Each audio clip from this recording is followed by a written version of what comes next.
প্রিয় ভিউয়ার্স, আসসালামু আলাইকুম। আমাদের কৃষি ইউটিউব চ্যানেলে সবাইকে স্বাগতম। আশা করি সকলে ভালো আছেন। আলহামদুলিল্লাহ আমি ভালো আছি। তো এর আগে কালার বাট মুরগির টুট সেক দেওয়া হয়েছিল, আমি আপনাদের মাঝে শেয়ার করছি। এখন মুরগির টুট কাটা হবে, একেবারে কাটা হবে। তো এই বিষয়টা আজকে আমি আপনাদের মাঝে শেয়ার করব এই মেশিনটার মাধ্যমে।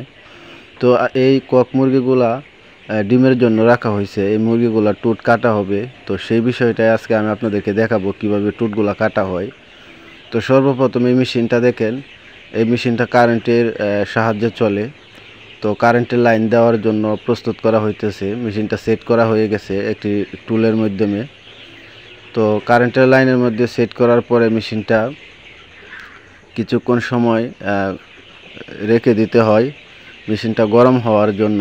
যে জায়গাটার মধ্যে টুট দেওয়া হবে, এই জায়গাটার মধ্যে মুরগির টুট রাখা হবে, চাপ দিলেই কেটে যাবে। তো সর্বপ্রথম আমি কিছু মুরগি ধরতেছি টুট কাটার জন্য।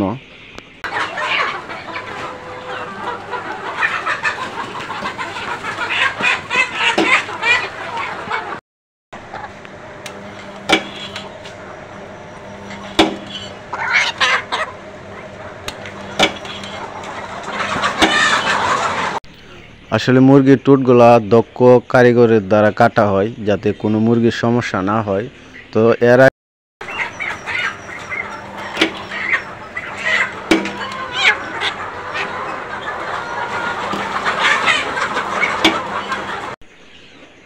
এর আগে আপনারা যদি দেখে থাকেন যে এভাবে মুরগির টুট কাটা হইতেছে বা এরকম মেশিন যদি আপনারা দেখে থাকেন, অবশ্যই কমেন্টে জানাবেন।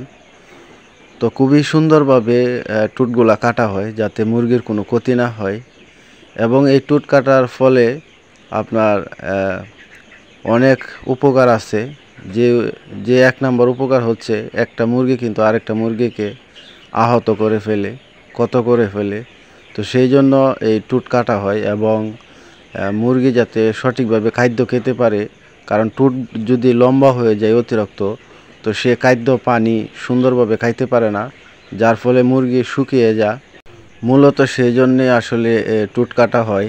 তো আপনারা যারা কক মুরগি পালন করছেন বা টুট কাটছেন, অবশ্যই কমেন্টে জানাবেন। আর যারা আমার চ্যানেলে নতুন, অবশ্যই চ্যানেলটি সাবস্ক্রাইব করে পাশে থাকা বেল আইকনটি বাজিয়ে দিবেন, যাতে এ বিষয়ে সবার আগে সঠিক তথ্য আপনারা পেতে পারেন। তো আজকের মতন এখানে বিদায় নিচ্ছি। সকলে সুস্থ থাকবেন, ভালো থাকবেন।